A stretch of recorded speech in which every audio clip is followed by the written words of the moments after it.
Jonathan, muy ¿Qué tal? Buenas bienvenido. tardes. Muchas gracias por la invitación y la posibilidad que podamos compartir algunas experiencias participativas frustradas, no tanto exitosas en la ciudad de Buenos Aires. Voy a compartir pantalla para mostrar algunas imágenes. En primer lugar, quería comentar que hace varios años en la ciudad de Buenos Aires las distintas gestiones han venido modificando y discutiendo integralmente la planificación de la ciudad. Lamentablemente esa planificación que se viene planteando está muy ajena a las necesidades y problemáticas que tienen los habitantes de Buenos Aires y están más relacionadas con estimular el mercado inmobiliario y también, según desde nuestra perspectiva, ir generando que la ciudad de Buenos Aires se transforme o intensifique ser una ciudad para el turismo internacional, generando procesos de turistificación muy acelerados en algunos sectores de la ciudad de Buenos Aires. Y como le comentaba, las zonas que están siendo más perjudicadas es el casco histórico de la ciudad de Buenos Aires. Acá están viendo una foto del mercado de San Telmo, que era un mercado tradicional, donde había muchos anticuarios, locales barriales históricos, y se fue transformando en un gran polo gastronómico a cielo abierto, decimos, porque también alrededor del mercado de San Telmo se fueron ocupando los espacios públicos y con cadenas más internacionales, ¿no? Más con cierta uniformidad en el resto de los barrios. Otro de los barrios que está siendo golpeado muy fuertemente es el barrio de La Boca. Ahora vamos a ver cuáles son los planes que tiene la Ciudad de Buenos Aires para el barrio de La Boca y lo que nosotros venimos planteando junto con muchísimas asambleas en la ciudad está relacionado de por qué decimos que hay un plan, obviamente no escrito, de transformar la Ciudad de Buenos Aires en una ciudad plenamente o direccionada al turismo. En primer lugar, las modificaciones que se fueron haciendo al Código de Planeamiento son modificaciones que están orientadas a estimular la financiarización de la vivienda. En los últimos 10 años se construyeron 1 millón de metros cuadrados por año, más de 10 millones en la última década, pero la crisis habitacional incrementó espeluznantemente, se fue multiplicando la población que vive en villas o barrios populares. Actualmente 400.000 personas viven en barrios populares, casi el 15% de la población porteña, obviamente sin infraestructura necesaria. Así que la mayoría de los edificios que se fueron construyendo fueron destinados a plataformas para el turismo o para ser transformados como activos eh, financieros. Por otra parte, el espacio público se está generando muchas controversias en lo que ellos llaman mixtura de usos, ¿no? Que sería que aquellos barrios residenciales empiecen a tener también usos comerciales o industriales. Y eso está generando muchos conflictos de convivencia en el espacio público, ya sea por cuestiones de higiene, por los ruidos. Obviamente para el turista o para los que tienen una residencia transitoria en la ciudad de unos cuantos meses, no es importante o es tolerable el ruido permanente en el espacio público y a altas horas de la noche. En cambio, para los que residen los barrios, eso perjudica su salud y perjudica su descanso y paz, ¿no? Entonces, eso estamos viendo que hay muchísimos conflictos en la ciudad de Buenos Aires relacionados con ese tema, con la ocupación del espacio público para el turismo. Hay una destrucción masiva de centros comerciales locales. Repito, ¿no? Si ustedes van a ver el casco histórico, todo lo que era tradicional está siendo reemplazado por grandes cadenas nacionales e internacionales. Por otra parte, hay un incremento de alquileres residenciales para el turismo. La oferta de los alquileres para alquiler de plataformas supera la oferta de alquileres residenciales en la ciudad. En el casco histórico, que es el lugar, el epicentro, no hay alquiler que finalice, que sea renovado para alquiler residencial, sino que directamente ingresa al mercado del alquiler turístico.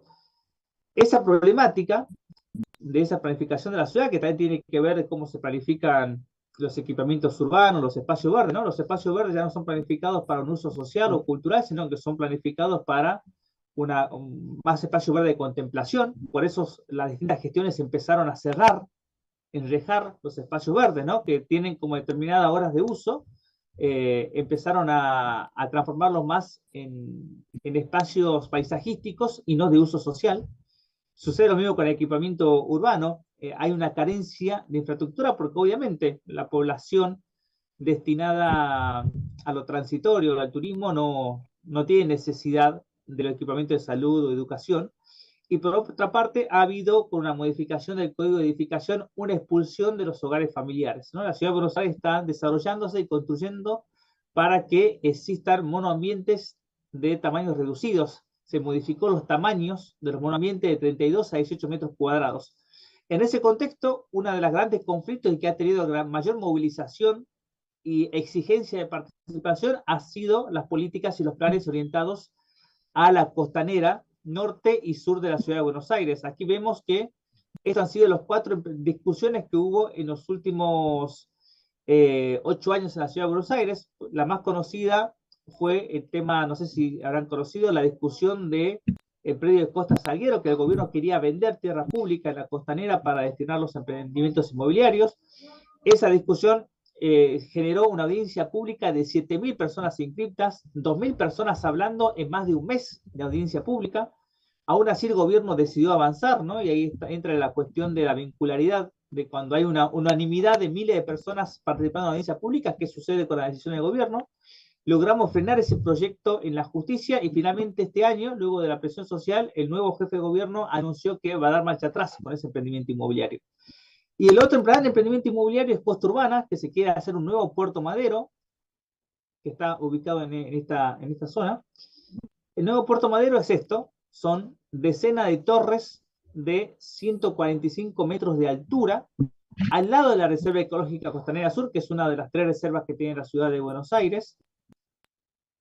El día de hoy comenzó la audiencia pública por este emprendimiento, con cientos de personas anotadas. Aquí pueden ver la costanera. Este predio, no sé si ven ahí el mouse.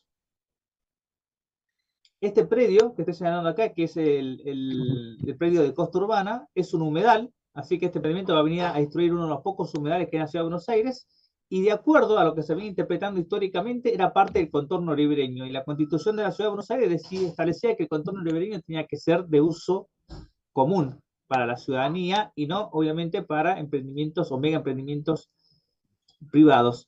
Este emprendimiento va a estar en diagonal a Puerto Madero, así que es la continuación de un proceso de reurbanización o de urbanización hacia el norte y hacia el sur de Puerto Madero, al lado de la Reserva Ecológica, que acá pueden ver. Y en el medio, un barrio popular, que es el barrio Rodrigo Bueno, que va a quedar ahí como un sándwich entre Puerto Madero, Costa Urbana y la Reserva Ecológica. Y por último, para que vean las grandes transformaciones y discusiones que están dando en la ciudad de Buenos Aires, se está modificando nuevamente el código urbanístico, que sería el código de planeamiento de la ciudad de Buenos Aires, y allí el gobierno planteó algo muy novedoso, que es la cuestión de la capacidad constructiva adicional. Ellos manifiestan que en la zona sur prácticamente no se construye, que es verdad, no se construye porque no hay infraestructura, entonces es más rentable para las corporaciones construir en la zona norte. Y el gobierno, como está preocupado en la desigualdad, no en la desigualdad de las familias que no pueden acceder a la infraestructura, sino en la desigualdad de la rentabilidad de las corporaciones, dicen tenemos que equiparar la rentabilidad de las corporaciones, lo que construyen en la zona sur con lo que construyen en la zona norte. Y para eso quedaron estas figuras de la capacidad constructiva adicional, que ¿qué implica? Implica que en estas áreas que pueden ver marcadas de naranja, lo que se construye allí, si uno construye 1.000 metros cuadrados, 2.000 metros cuadrados, autoriza a duplicar esa cantidad de metros cuadrados en estas avenidas, por sobre lo permitido. Lo máximo que se puede construir en la Ciudad de Buenos Aires, en los lugares que se puede construir en mayor envergadura, son 15 pisos, 45 metros. Entonces, lo que uno construye en esas áreas prioritarias sur, si uno construye 2.000 metros cuadrados, permite construir sobre esos 15 pisos, llegando a torres en algunos casos de 90 pisos hacia abajo, ¿no? Así que estas son las murallas que va a crear en la Ciudad de Buenos Aires, con ese objetivo de equiparar la rentabilidad de la zona norte con la zona sur. Estos son algunos de las grandes transformaciones que está viviendo la ciudad de Buenos Aires, y algo que es transversal y común a todas las asambleas que venimos debatiendo esto es justamente la implementación de la democracia participativa, que fundamentalmente es, por una parte, frenar la corrupción, ¿no? La corrupción urbanística, que es tomar decisiones a favor de los sectores privados y no a favor del bien común. Y en segundo lugar, la cuestión de que tenemos hace muchísimo tiempo una legislatura cooptada, ¿no? Una legislatura que no gobierna para las distintas crisis que tiene la ciudad de Buenos Aires, ambiental, urbanística, ¿no? Es una ciudad que está en todos los barrios mayormente colapsado la infraestructura, y se viene hace muchos años impulsando lo que es la cuestión de la democracia participativa. Hemos tenido algunas experiencias exitosas de algunas leyes que van estableciendo cierta vincularidad en la participación ciudadana, como por ejemplo, hay leyes relacionadas con las villas de la ciudad, donde se ha determinado que se cree un órgano donde se siente el gobierno y se sienten los representantes de los barrios a consensuar políticas. También hay algo similar en lo que tiene que ver con ferias, donde se sientan los delegados de las ferias y se sienta el gobierno a discutir las políticas de ferias. Algo similar también existe para el tema de las personas en situación de calle.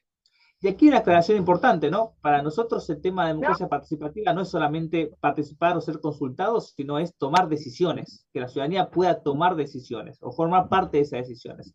Y en segundo lugar, la democracia participativa no implica la inexistencia de representaciones, ¿no? Como bien hablaba, el tema de los barrios populares que tiene esta mesa de participación donde se sientan los representantes elegidos por el barrio y el gobierno, allí no está anulada la representación, hay una representación. La diferencia entre la democracia participativa y la representativa, como la impulsamos, es que se creen formas de representación y formas de democracia más directa por fuera de la legislatura, ¿no? Donde los representantes tengan que ver con los colectivos afectados. La legislatura son, en el caso de la Ciudad de Buenos Aires, 60 legisladores y legisladoras que tienen que resolver todos los temas, muchas veces con mucha ignorancia en la mayoría de cómo llegan los legisladores a la legislatura. Lo que propiciamos con la democracia participativa es que los que formen parte de esa decisión y deliberen sean las personas que están involucradas con los conflictos, ¿no? Y si en ese caso se establece mecanismo de representación, sea mecanismo de representación de los colectivos afectados, no como sucede actualmente en la democracia participativa, donde hay legisladores o legisladoras totalmente ajenos a ciertos problemas.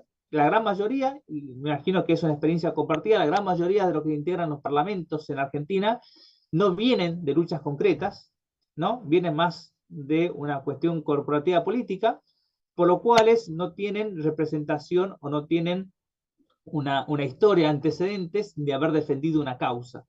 Entonces, la democracia participativa, tenemos la intención de los que puedan participar de esas discusiones, deliberaciones y tomar decisiones, sean aquellos que vienen con muchísima experiencia discutiendo, debatiendo y siendo los afectados de determinadas políticas.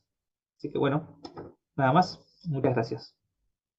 Ay, yo quería decir algo, una pregunta para Jonathan, Perfecto, para Daniela. para no terminar con una mirada así bajoneante, porque bueno, él también habló de éxitos, ¿no? Que lograron parar ese proceso de urbanización. Por ahí que nos cuentes cómo lo hicieron, o sea, que nos cuentes cuáles crees que fueron las claves del éxito para que eso fuera posible. Porque bueno, son grupos, digamos, de inversiones muy grandes y bueno, la gente es...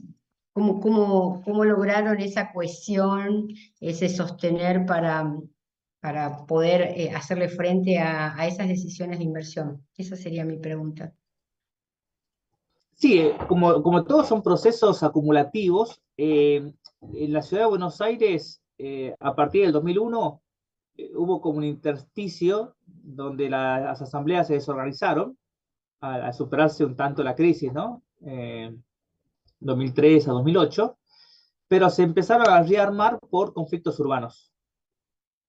Y esos conflictos urbanos estaban relacionados con la protección de espacios verdes, la protección de escuelas públicas, la protección de la lucha por la vivienda, la discusión de la planificación de la ciudad, a la no venta de tierras públicas, a rechazar las torres en algunos lugares, los temas de servicios públicos, digamos, se fueron pululando asambleas por todas partes en la ciudad. Eso fue generando un proceso de conocimiento e interrelación de las asambleas. Cuando llegó la discusión de la costanera, era una discusión esperada porque la costanera se privatizó en la ciudad de Buenos Aires hace 30 años, en los 90.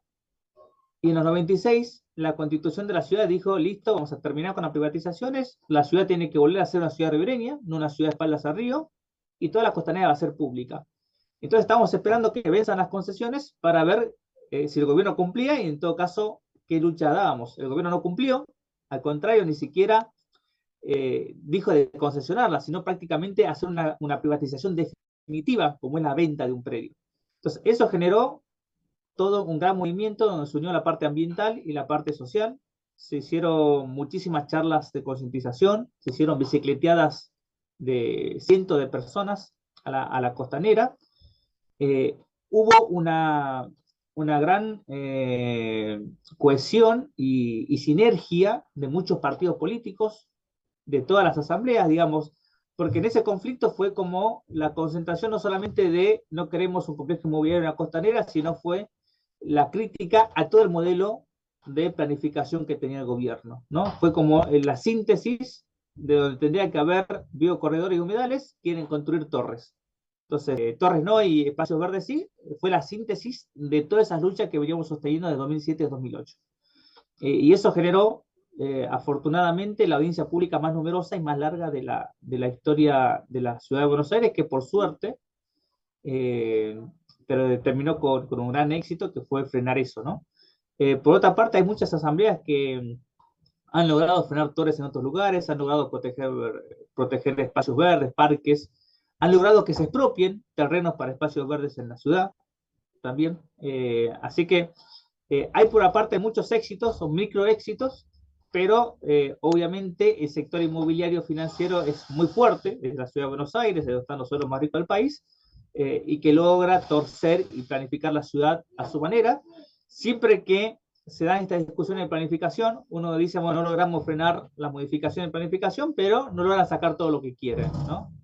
Siempre hay avances y retrocesos en esta disputa, pero resaltar esto, la ciudad de Buenos Aires es una ciudad que tiene una vitalidad democrática muy fuerte, pero también al frente tiene una simbiosis, porque ya no es la corporación inmobiliaria haciendo lobby, sino los que nos gobiernan son las corporaciones inmobiliarias, ¿no? Son los que manejan los sectores inmobiliarios, así que